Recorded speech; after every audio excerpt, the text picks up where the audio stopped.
Ça, c'est un bon jeu. Prenez par exemple Lucha Libre Héros del Ring de la compagnie AAA sorti sur PS3. Le jeu très sincèrement est bien, franchement il est bien, il est très bien, la maniabilité est un petit peu anarchique certes, c'est un jeu un petit peu très différent des jeux de la WWE ou n'importe quel jeu de catch, mais franchement il est bien, il est vraiment bien. Et moi, j'aime les bons jeux. Hey Vince, c'était bien la lucha libre. Pourquoi tu fais pas un cinéma club sur le cinéma mexicain? Le cinéma mexicain... Ouais, oh, ma foi, pourquoi pas. Allez, va pour le cinéma mexicain. Salut tout le monde, c'est Vince. Alors aujourd'hui dans cette vidéo spéciale Cinéma Club, on va s'intéresser tout de suite à un cinéma très peu connu mais qui mérite d'être d'en parler. Il s'agit du cinéma mexicain. Alors juste avant de vous présenter le cinéma mexicain, on va faire un petit cours d'histoire si vous voulez bien. Alors le cinéma mexicain est le cinéma produit au Mexique, comme je viens de vous le dire. Il est le plus développé d'Amérique latine avec le cinéma argentin et brésilien, dont on parlera une prochaine fois si vous voulez bien. Son histoire remonte au XXe siècle lorsque ces pionniers entreprirent de documenter les événements de l'époque, notamment la révolution mexicaine de 1910 à 1920. Voilà, c'est ça exactement. Période un petit peu survoltée de l'histoire mexicaine, mais bon, c'est autre chose. Alors, la première œuvre filmée au Mexique est un court-métrage du français Gabriel Ver, qui s'intitule El Presidente de la República Paseando au Cabello en el Bosque de Chapultepec. Voilà. Ou non, Chapultepec, voilà, c'est ça. Il est sorti en 1896. Waouh, ça date pas d'hier. Hein. Alors, la première fiction est due au réalisateur Salvador Toscano, pionnier du cinéma mexicain. Donc, voici une photo de lui.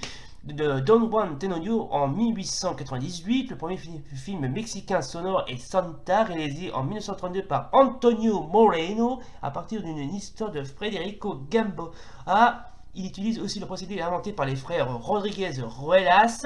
L'époque de 1935 à 1958 est considérée comme l'âge d'or du cinéma mexicain. Et bah putain, ça en fait des histoires, hein. Alors très sincèrement, je ne suis pas un grand fan du cinéma mexicain, mais quand je vois toute l'histoire de ce cinéma, mais je me dis que oh putain, je veux pas dire ça, mais les Mexicains ils en ont fait du chemin, hein. Regardez-moi ça. Ah ouais, quand même, hein.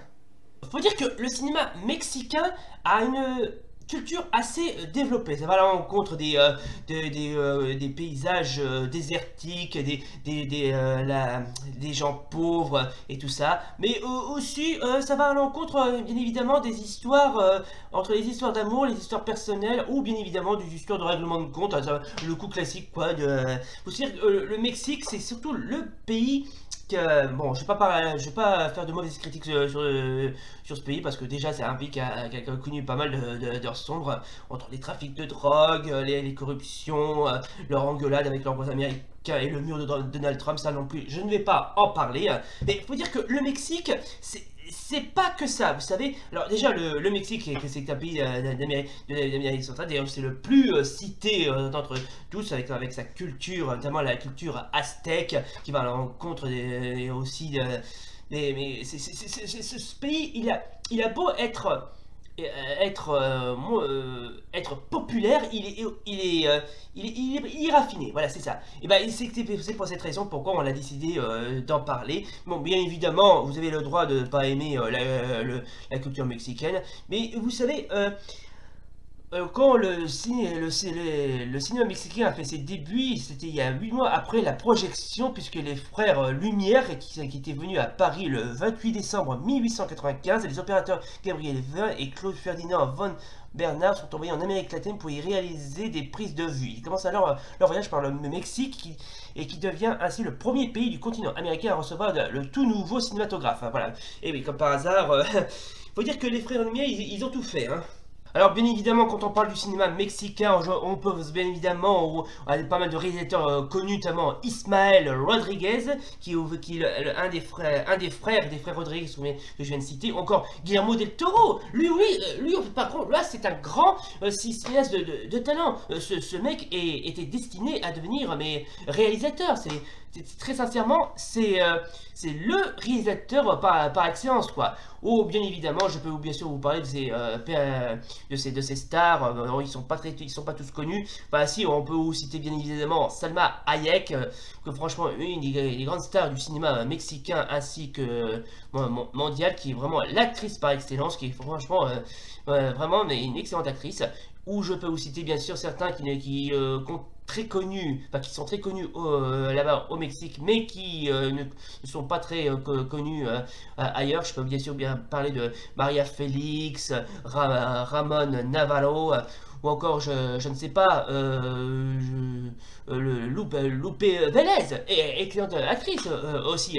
Non, franchement, à l'instar des grandes figures du cinéma américain, mais le cinéma mexicain en regorge aussi, hein.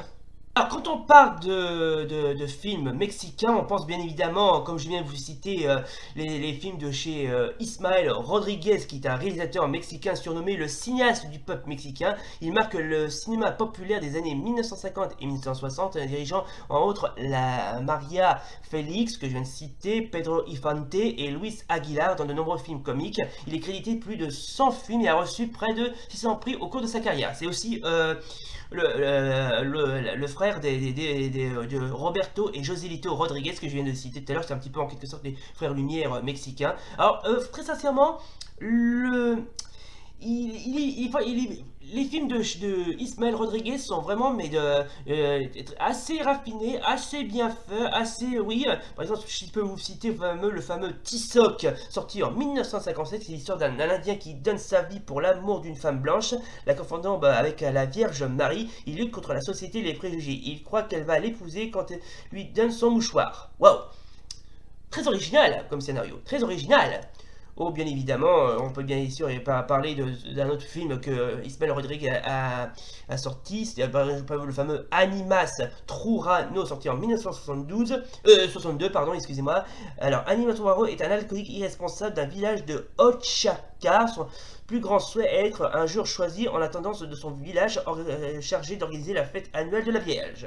Oui, parce qu'il y a pas mal de fêtes religieuses au Mexique, hein. Notamment la fameuse, je sais pas si vous connaissez la fameuse, oui, parce que au Mexique, ils ont une sorte d'Halloween où tout le monde se déguise en squelette. Je sais pas si vous connaissez, hein. Et bien évidemment, quand on parle de culture mexicaine, que ce soit en matière que ce soit sportif ou religieuse, je peux bien sûr vous parler de lucha libre. Alors la lucha libre, je sais pas si vous connaissez, mais à mon avis, je suppose s'il y a des grands fans de catch qui regardent cette vidéo, ils vont très vite savoir ce que c'est. Alors, la lucha libre, c'est du catch traditionnel mexicain, mais aussi connu en Amérique latine, qui mélange la lutte et les acrobaties. Oui, parce qu'il y a pas mal d'acrobaties dans la lucha libre. Et quand on parle de... quand on parle de lucha libre, ici on fait un mélange entre la lucha libre et le cinéma, bah, ça donne quasiment des films où les justiciers, les luchadors, n'hésitent pas à se la jouer justicier au grand cœur. Les plus connus, c'est bien sûr El Santo et Blue Demon, qui sont pour moi les deux héros nationaux mexicains. Alors, bien évidemment, quand on parle de El Santo, par exemple, bah, lui c'est vraiment une grande figure de la lucha libre, hein. Il n'y a pas un seul luchador qui arrive à la cheville. Franchement, c'était le plus connu et surtout le plus populaire de l'histoire de la lucha libre. Alors, comme je viens de vous le dire, El Santo, c'est une grande figure de la lucha libre. Alors, El Santo, de son véritable nom, Rodolfo Guzman Huerta, né le 23 septembre septembre 1917 à Tulancingo et décédé le 5 avril 1984. De son prénom El Santo, est un catcheur ou lutteur professionnel et aussi le luchador et acteur du cinéma mexicain. Oui, parce qu'il était à la fois lutteur et acteur de cinéma à la fois. Donc si vous combinez les deux, ça donne un petit peu près une sorte d'icône du cinématographe. C'est à peu près comme Hulk Hogan, lui aussi il a été longtemps lutteur et acteur à la fois. Hein. Et c'est valable pour les autres. Mais bon, je vais pas tous les citer parce que c'est pas... je sais pas, pas le temps, mais c'est pas grave. Alors, El Santo est certainement le catcheur le plus connu d'Amérique latine et du Mexique, bien évidemment. Il a acquis le titre de légende de la lucha libre dans son pays. Après 40 ans de carrière, il fut élevé au rang de héros populaire, symbole de justice à travers les exploits de son personnage de bande dessinée et de film. Oui, parce que il faut pas oublier qu'il était acteur. Sa célébrité tient d'ailleurs davantage à sa carrière de cinématographe qu'à sa carrière sportive. Il fut enterré avec son célèbre masque. Oui, parce que quand un luchador décède, il garde son masque. Voilà. Alors bien sûr, bien évidemment, ces films. Alors franchement, je suis partagé. À coup c'est bien, à coup c'est classique, c'est kitsch. Le justicier qui n'hésite pas quasiment mais à bastonner des méchants. Comme par exemple, je peux vous citer bien sûr Santo contre contra El Cerebro del Mal. Alors, on dit Santo contre les cerveaux du mal. Ensuite, nous avons Santo contra Los Hombres Infernal. Putain, mais franchement, je sais pas qui sont ces mecs qui ont trouvé les titres, mais ils étaient vraiment au taquet. Hein. Et bien évidemment, il a fait pas mal parler lui. Il a pas hésité aussi à faire un duo avec Blue Demon, qui était devenu son rival, son ennemi juré, puis après son partenaire. Lui aussi a quasiment été une grande figure de la lucha libre. Lui aussi, il a été un héros de film. Et regardez comme la liste des films dont il a tourné de 1958 à 1982. Oh la vache, ah oui, en effet, ouais. Alors oui, comme promis, donc je vais vous présenter quand même quelques vidéos des films de El Santo ainsi que son partenaire Blue Demon. Alors franchement, si vous êtes un grand fan de lucha libre et aussi un grand fan de cinéma mexicain, je n'hésiterai pas, comment dirais-je, à vous montrer certains films. D'ailleurs, si vous voulez voir certains de ces films, notamment Santo et Blue Demon contre Dracula, alors franchement, lui lui franchement, il est pas trop mal. Ça va, j'ai vu quelques scènes, franchement c'est pas mal, mais c'est kitsch, c'est vachement kitsch. D'ailleurs, si vous voulez voir certains de ces films, je mettrai les liens en bas de la description. Et je profiterai pour vous présenter un autre film avec des acteurs lucha libre. Alors attendez que je le cherche, si je me souviens bien, c'est Los Jaguares. On dit les Jaguars. Attendez, les couleurs, voilà, perfecto. Voilà, celui-là, Los Jaguares es Invasor Misterios. Et sinon il y a aussi Carla contre les Los Jaguares. Oui, alors ça aussi c'est pas mal, c'est franchement c'est bref, il faut vraiment y voir pour y croire. Ça aussi c'est pas mal. Et je vous profiterai aussi par la même occasion de vous montrer certains de ces films. Et je mettrai le tout en bas de la description. Et s'il le faut, je mettrai certains films, d'autres films mexicains que j'ai pas cités, mais que j'en profiterai pour mettre en bas de la description. Donc n'hésitez pas à aller voir ces films, même si... enfin, ça dépend si vous êtes un fan hardcore du cinéma mexicain. Allez les gens, c'est donc la fin de ce cinéma club consacré au cinéma mexicain. Alors, le bilan de cette vidéo, alors le cinéma mexicain ça va, c'est pas trop mal à regarder, hein. Oui ça va, c'est comme tous les films que j'ai cités. Hein. Bon bien sûr que le cinéma mexicain qu'on aime ou qu'on n'aime pas, qu'on apprécie ou pas, vous faites votre propre opinion. Voilà donc mesdames et messieurs, c'est donc la fin donc de cette vidéo critique spéciale cinéma club sur le cinéma mexicain. Si ça vous a plu, n'oubliez pas le pouce bleu et l'abonnement ainsi que le partage. Et d'ici là, hasta luego! Oh et puis tant que j'y